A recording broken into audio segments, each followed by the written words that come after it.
ไ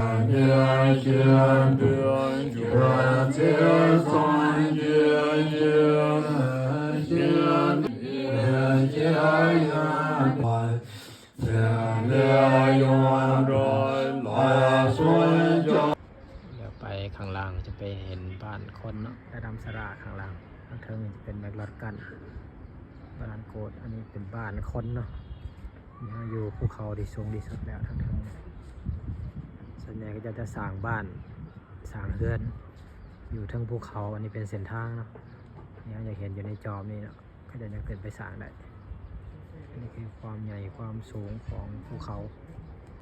ทางเทิงก็จะเป็นในเทือกเขาหิมาลัยขาวๆจะเป็นหิมะ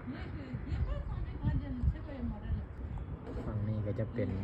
บ้านเรือนคนเนาะ4-5-6 ชั้นขึ้นไปอันนี้เฮ็ดบ้านสร้างบ้านตามตีนเขาเป็นชั้นขึ้นไปเพราะมันบ่มีดินเพียงแถวนี้จะสร้างบ้านตามตีนเขาภูเขาสินี่อยู่ข้างล่างกันครับนี่จะแนมไปเห็นวัดไทยข้างล่าง